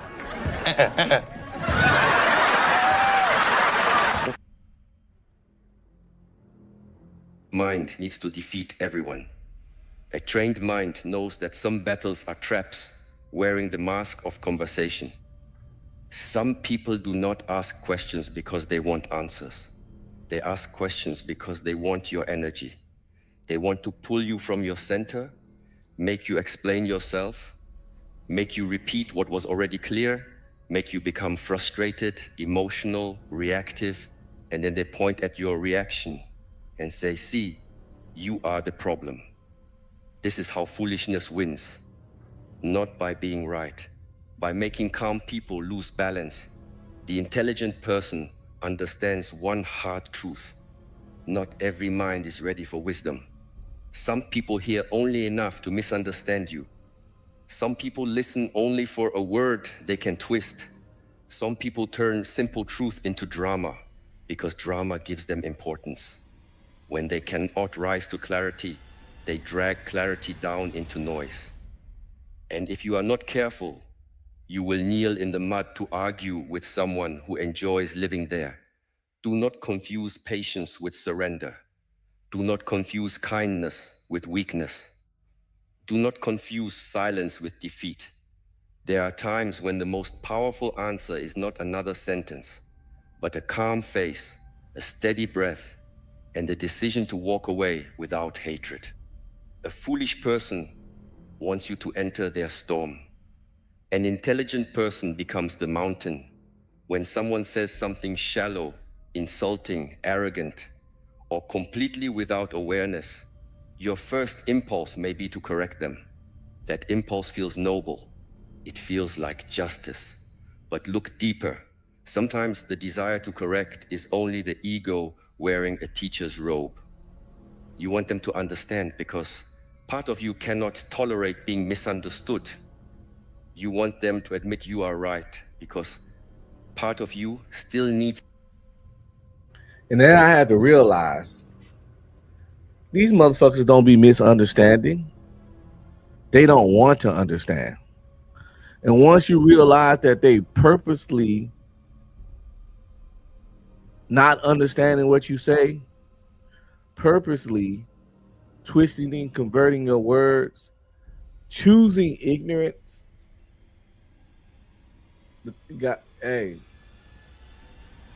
conversation's over. Conversation's over. And we need to do that more. Again, friendships with family, romantic relationships, work, YouTube. Practice this shit, yo. Fuck what people think about it. Fuck what they think about it. If they want to come have a frustrating ass argument with a fucking ignorant person, let them come do it. I'll have an intense debate any day. But once I see this person has no framework for their fucking point outside of just trying to be a contrarian or pure emotion, I'm out of there. And y'all should be too. Unless you want to become the stupid person by arguing with a stupid person. Applause from people who do not even respect truth. That is the hidden weakness intelligent people must destroy. The need to be recognized by those who cannot recognize value. A diamond does not beg stone to understand its shine. A river does not explain movement to a wall. The sun does not chase those who close their curtains. It simply rises. It simply remains what it is. When you deal with foolish people, the first discipline is restraint.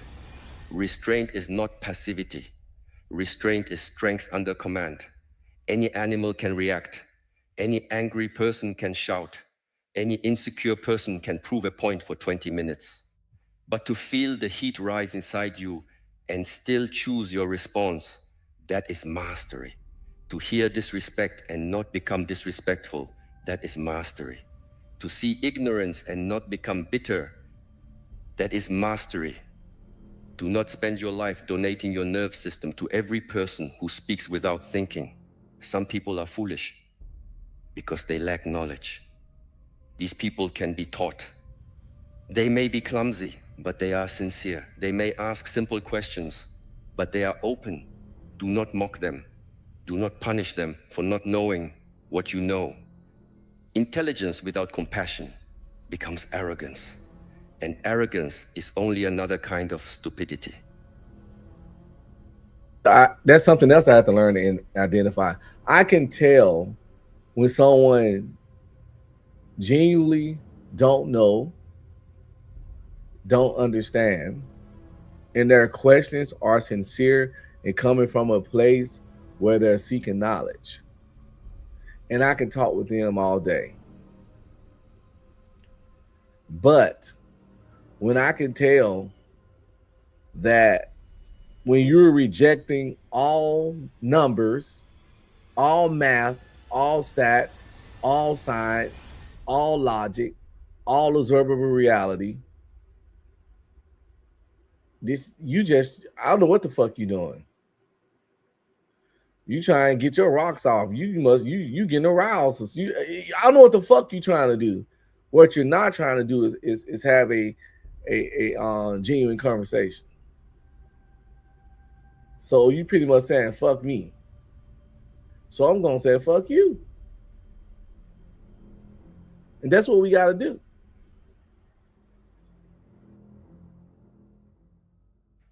The wise person knows the difference between ignorance that is willing to learn and ignorance that is proud of itself. This difference decides everything. When a person is willing to learn, give them patience. When a person is proud of not learning, give them distance. You do not water a dead branch and call it gardening. You do not keep knocking on a locked door and call it loyalty. You do not. When you lay out the facts, when you lay out the stats, when you lay out the math, like when people say stuff like fuck per capita, they don't want no part of it. I understand per capita don't work in every situation. And we use per capita wrongly sometimes. But when it's used correctly and you still don't want it because you just have a problem with it, that's your right to be that way. But it's all, I think the conversation has to end at that point. It just has to. Because there's nothing I can do here. There's no work to be done. At that point, you don't want to learn the proper concept away, and that's your right again. So you just gotta let them be who they are, yo. You gotta learn to let people be who they are. Keep explaining truth to someone who benefits from not understanding it and call it. When a person is proud of not learning, give them distance. You do not water a dead branch and call it gardening. You do not keep knocking on a locked door and call it loyalty. You do not keep explaining truth to someone who benefits from not understanding it and call it wisdom. Many intelligent people suffer because they have powerful minds but weak boundaries. They can analyze everyone, understand everyone, forgive everyone, explain everyone, but they cannot protect themselves from everyone. They think, if I say it better, they will understand. If I give another example, they will understand. If I stay calm long enough, they will understand. No, some people understand perfectly. They simply do not care. That sentence is uncomfortable because it removes the fantasy. It means the problem is not your wording. It is not your tone. It is not your lack of evidence. It is their refusal to meet reality honestly. When you finally accept this, your life becomes lighter. You stop carrying conversations that should have ended long ago. You stop debating with people who treat truth like a toy. You stop trying to make careless people careful. You stop trying to make cruel people gentle. You stop trying to make small minds honor large ideas. And then your energy returns to you. The trained mind does not ask, how do I make this person see? It asks, is this person capable of seeing? This is not judgment, it is discernment. Judgment says, I am better than you. Discernment says, this path will waste my life. Judgment comes from ego. Discernment comes from clarity. When someone is being foolish, pause before you respond. The pause is a sword. In that small space, you recover your freedom. Without the pause, their words control your body. Their tone controls your face. Their ignorance controls your breathing. But in the pause, you remember, I do not have to attend every argument I am invited to. I do not have to answer every accusation. I do not have to correct every false version of me. I do not have to turn my peace into a courtroom. This is where power begins. The intelligent person studies patterns, not promises. Foolish people often promise change after damage is done. They apologize when consequences arrive. They become humble when you are leaving. They listen when your patience is gone. But the wise person does not get hypnotized by a moment of softness after a long pattern of chaos. A pattern is the truth repeated over time. If someone repeatedly misunderstands you in ways that benefit them, that is not misunderstanding. If someone repeatedly disrespects your boundaries and then acts surprised, that is not confusion. If someone repeatedly creates drama and then calls you sensitive, that is not honesty. It is manipulation dressed as innocence. You must stop being impressed by words and start respecting evidence. A foolish person can speak like a victim after behaving like a tyrant. They can use spiritual language, emotional language, intellectual language, even kind language to hide a lack of character. Do not be fooled by the decoration. Watch the fruit. A tree is known by what it produces, not by what it claims to be. If a person produces confusion, exhaustion, guilt, anxiety, and repeated disrespect, do not call it love. Do not call it friendship. Do not call it family duty. Call it what it is, a drain. And intelligent people do not build homes around drains. They deal with foolishness by refusing to feed it. Foolishness grows when it receives attention. It grows when you defend yourself too much. It grows when you over-explain. It grows when you stay available for nonsense. It grows when your emotional reaction becomes entertainment for someone else. There are people who do not want solutions. They want a stage. They want conflict because conflict makes them feel alive. Peace feels empty to them because they have never built anything inside themselves. So they provoke, accuse, exaggerate, interrupt, and repeat the same broken argument. Then they wait for you to respond with the same intensity. Do not perform in their theater. Answer once if the situation deserves it. Answer clearly. Answer calmly. Then stop.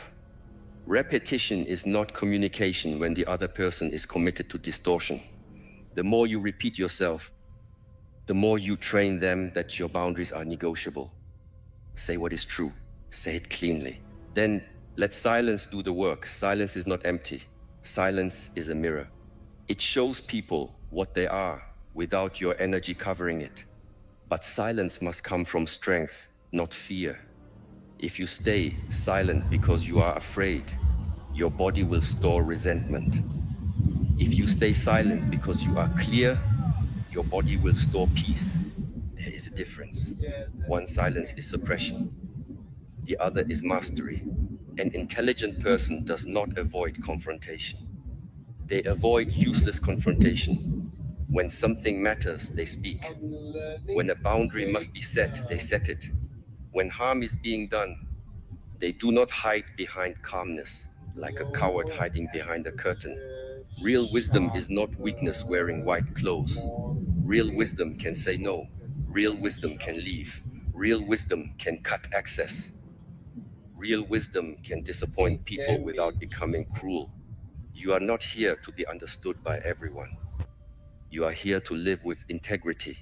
The foolish person often believes volume is strength.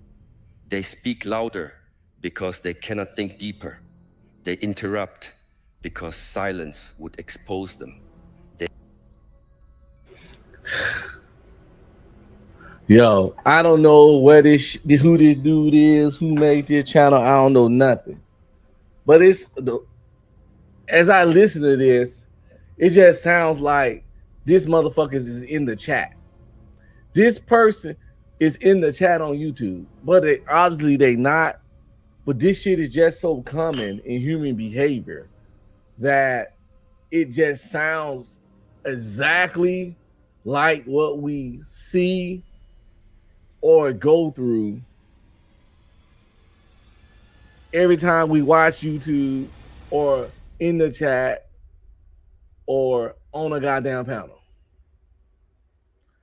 He describing the behavior to the fucking letter. They attack character because they cannot answer logic. They laugh at what they do not understand because mockery is easier than growth. If you meet their volume with volume, you enter their level. If you meet their insult with insult, you become their reflection. If you meet their chaos with chaos, they have recruited you. The wise person changes the rhythm. They lower their voice. They slow the breath. They make fewer words carry more weight. They do not rush to fill every silence. They do not chase the person running away from truth. They do not hand over emotional control to someone who cannot control themselves. This is not easy. Do not pretend it is easy. Your ego will burn. Your pride will whisper, say one more thing. Crush them, show them, make them regret speaking to you that way. But every time you obey that voice, you feed the weakest part of yourself. You may win the argument and lose your discipline. You may make them quiet and make yourself dirty. You may prove your intelligence and expose your immaturity. The highest intelligence is not sharpness. It is self-command. Ask yourself this. After the argument is over, what remains? Did your life improve? Did your body become calmer? Did your work become stronger? Did your home become more peaceful? Did your future become clearer? Or did you spend 30 minutes throwing your mind into a pit and calling it victory?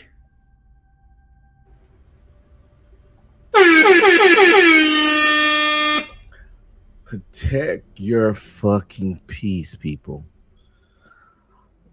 Let people roll around in their own chosen ignorance. Let them fucking deny numbers, math, stats, science, logic, observable reality. You just gotta let them do it. Because the proof is in the outcomes, the proof is in the fucking pudding, and reality is undefeated. Truth in reality is undefeated. They can think what they want. They can feel what they feel. They can argue against you with emotions and no logic and disingenuous conversation. But at the end of the day gonna end. And what's gonna be. So you just, like I say, it takes a level of maturity to disengage that I had to teach myself later in life. And as I started practicing that, I started noticing that a lot of motherfuckers don't have, not only do they not have the level of maturity to disengage, their maturity level so low that they don't even understand disengaging and try to crucify you for doing that. But again, they stupid. So don't even worry about how they feel about you getting out of a stupid conversation. Most arguments with foolish people are not battles. They are leaks. Small leaks sink large ships. Small daily irritations destroy powerful minds. Small repeated exposures to nonsense turn focused people into bitter people. That's why I be taking breaks. That's why I pull up on panels late in the game when the conversation is just people just conversing about random things. That's why I get out of the intense or serious conversations. What people call running is actual into emotional intelligence and wisdom. The wisdom to realize that you are wasting your motherfucking time. no, no, no, no.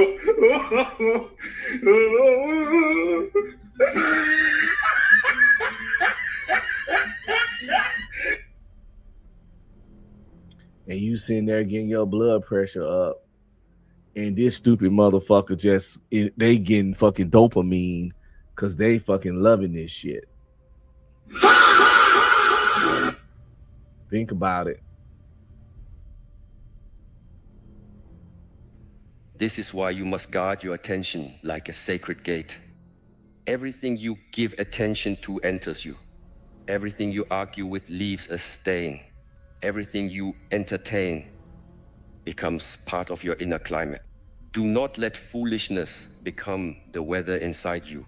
When you meet a stupid comment, do not immediately react to the comment. Look at the person. Look at the pattern. Look at the context. Is this a childlike mistake, or is this adult arrogance? Is this lack of information or lack of humility? Is this a person seeking truth or seeking dominance? The response must match the reality. To the sincere beginner, be gentle. To the arrogant fool, be brief. To the manipulator, be silent and distant. To the aggressive person, be firm and protected. To the repeated offender, be unavailable. This is not cruelty. This is order. Many people have been trained to believe that being good means being endlessly accessible. That is false. Goodness without boundaries becomes self-betrayal. Compassion without wisdom becomes a doorway for abuse. Patience without limits becomes permission. You can respect someone's humanity without giving them access to your peace. This one truth will save you years of suffering. Listen, man. So many people need to not only watch this video, they need to watch this video repeatedly. They need to absorb this information, practice this information, perfect this information, and it will make so many things and interactions in your life go so much smoother. Your professional, personal, and romantic relationships would go so much smoother. You would eliminate so much negative and unneeded energy and people out of your life. You would not waste of time as much.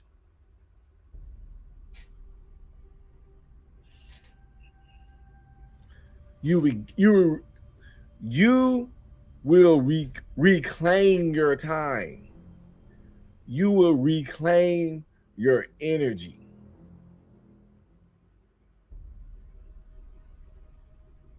If you listen to this and follow this shit. Straight up.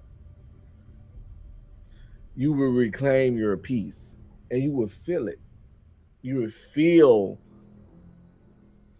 the weight of other people's ignorance taken off your shoulders. And it's a very freeing fucking feeling, yo. Access is earned. Your time is not public property. Your mind is not a public road. Your emotional energy is not a charity for people who refuse to grow. You do not need hatred to create distance. You do not need anger to say no. You do not need a dramatic ending to stop participating. You can simply withdraw your fuel. Foolish people often reveal themselves when you stop feeding them. When you stop explaining, they accuse you of being cold. When you stop reacting, they accuse you of being arrogant. When you stop chasing, they accuse you of changing. Of course you changed. You stop bleeding for people who call the wound a misunderstanding. Let them call it whatever helps them sleep. The intelligent person does not live by the opinions of unstable. You rage quitting. You rage quitting. Whatever it takes to not talk to your ass anymore, motherfucker. Whatever it takes to stop letting you fucking drain my energy, you parasite of a fucking person.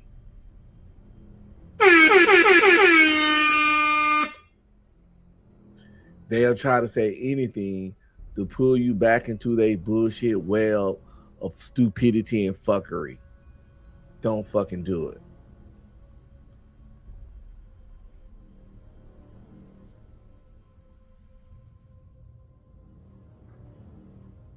When you stop feeding them, when you stop explaining, they accuse you of being cold. When you stop reacting, they accuse you of being arrogant. When you stop chasing, they accuse you of changing. Of course you changed. You stop bleeding for people who call the wound a misunderstanding. Let them call it whatever helps them sleep. The intelligent person does not live by the opinions of unstable people. If someone's judgment changes with their mood, why are you treating it like law? If someone praises you when you obey them and insults you when you choose yourself, why are you calling their opinion truth? If someone only respects your boundaries when they benefit from them, why are you giving them authority over your self-worth? You must be careful whose voice you allow to echo inside your head. Not every criticism deserves reflection. Some criticism is wisdom. Some criticism is projection. Some criticism is control. Some criticism is jealousy in formal clothing. Some criticism is just noise from a person angry that you are not as lost as they are. The intelligent person listens without becoming a prisoner. They ask, is there truth here? If yes, they take the truth and improve. If no, they leave the noise and move on. They do not swallow poison just because someone served it with confidence. This is a discipline. Take the lesson without taking the wound. When foolish people insult you, they often reveal more about their inner world than your actual character. A bitter person will see arrogance in your confidence. A lazy person will see obsession in your discipline. A dishonest person will see manipulation in your clarity. A chaotic person will see control in your boundaries. A small person will see threat in your growth. Do not shrink because someone else is uncomfortable with your size. But also do not become addicted to feeling superior. This is a subtle trap. Many intelligent people secretly enjoy being surrounded by fools because it lets them feel special without doing deeper work. They complain about stupidity, but they choose environments where stupidity is normal. They mock shallow people, but they keep giving shallow people their time. Why? Because compared to them, they feel powerful. This is not intelligence. This is comfort. If you are truly intelligent, stop using other people's foolishness as proof of your greatness. Build something, master something, heal something, create something. Discipline your body, train your mind, clean your habits, improve your speech, strengthen your attention. Do not stand beside a broken wall and call yourself tall. Like I say,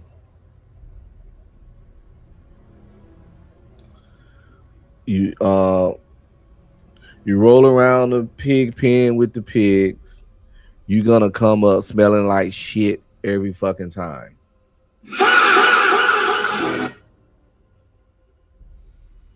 Once certain conversations with certain people stop being entertaining, I'd be out of there. And it doesn't take long for it to not be entertaining because I have a short fuse for willful ignorance, disingenuous conversations, and inability to comprehend. This is the thing. I can tolerate inability to comprehend It's the refusal. It's the clear refusal to comprehend. When everything is laid out to where a fucking fifth grader can get it, yet you still arguing back, but you're not laying out anything to substantiate your argument or debunk or refute anything I said. Using analogies that don't correlate to what we're talking about. Using in normal conversation in my 47 years, people didn't use a lot of analogies. I think a lot of people are new to analogies since they got on this YouTube street. Because most people don't debate; they usually argue. And in normal debates in the world, a lot of analogies not used, and people be using them now, but they kind of suck at them because they don't understand that the analogy you use has to have a parallel correlation to the situation that's being talked about. People be making analogies that make that point right, but their analogy doesn't correlate to what we were talking about, so your ass not right. But because their analogy is right within their analogy, they think they right in the conversation. But your analogy, again, wasn't about the conversation. It was a bad analogy. And you have to tell people that all the time. And I respect people trying to expand their conversation or debating ways or whatever the fuck. But if you don't understand the proper use of analogies, don't be so bold with them until you get a grasp of it. But keep working on it. Keep working on it. But the thing is, if you don't know that you misusing these shits, you're probably never going to get better. So that's a problem in itself.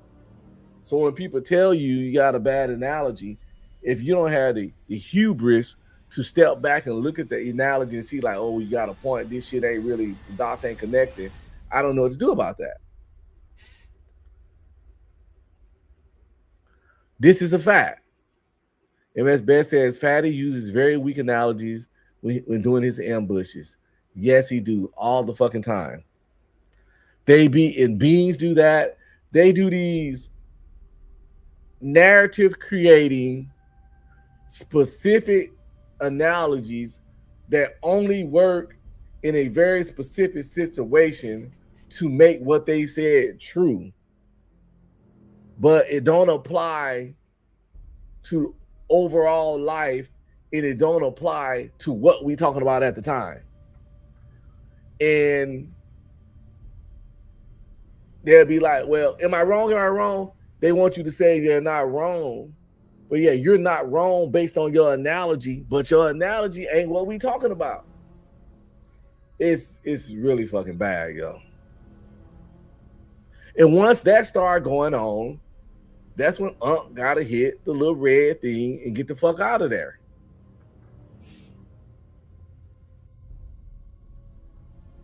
The measure of intelligence is not how clearly you see other people's stupidity. The measure is how ruthlessly you remove your own. Where are you foolish? Where do you repeat the same pain and expect a different result?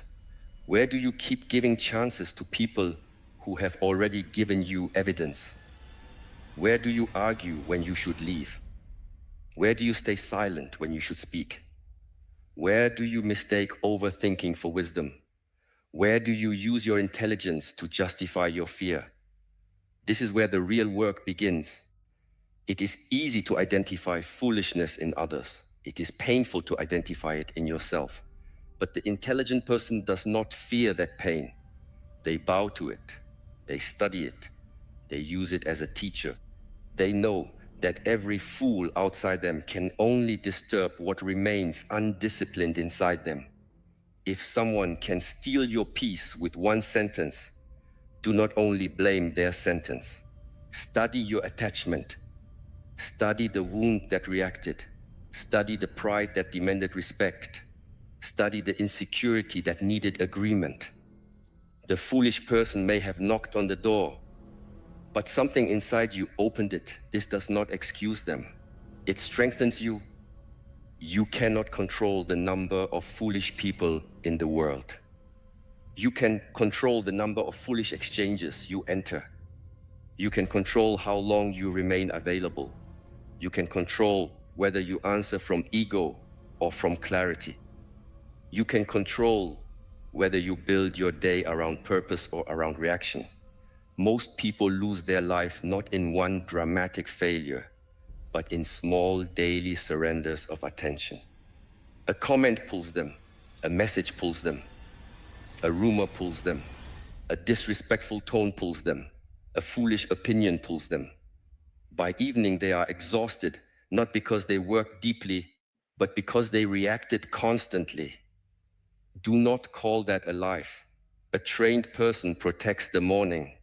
They do not begin the day by drinking from the cup of other people's noise. They do not give the first hour of the mind to messages, arguments, gossip, comments, and opinions. They sit with themselves. They breathe. They move. They prepare the inner ground. Because once the world enters you, it is harder to clean the room. If you know you will face foolish people, prepare before you meet them. Do not walk into chaos empty. A hungry mind becomes impatient. A tired body becomes reactive. An untrained breath becomes anger. Sometimes the person in front of you is not the only problem. Your lack of preparation makes them more powerful than they are. Intelligence must be embodied. It cannot remain in thoughts only. You can know every philosophy and still lose control when someone disrespects you. You can understand psychology and still answer every provocation.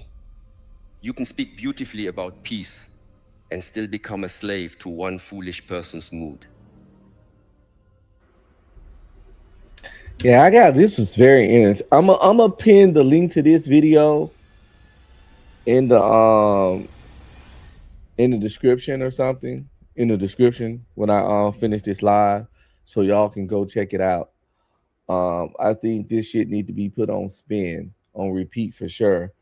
I got to get out of here because again, it's my son's birthday. We got to take him to dinner, so I got to go do some things and get ready. I sent him to take his car to get an oil change just a few minutes ago, so he'll be back shortly. But that was very insightful. It was stuff that I already knew and I already practiced. And it the confirmation of hearing it said regalvanizes my belief, and that's how things should be conducted. It's been fun. It's been cool. I'm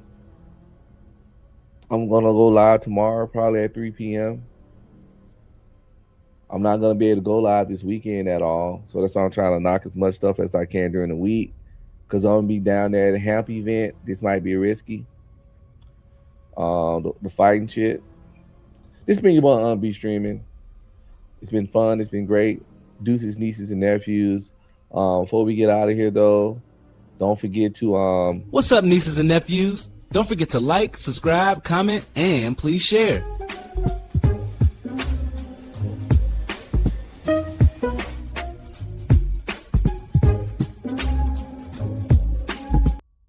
Please hit my Cash App at UncB Streaming or the Ko-fi link pinned to the top of the chat. Give a nigga a break. Give a nigga a break. How much more can I take? Give a nigga a break.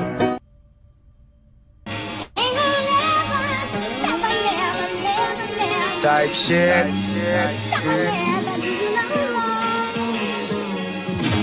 Stop playing with me, Dre. DJ AK. Come on, I'm doing all shit.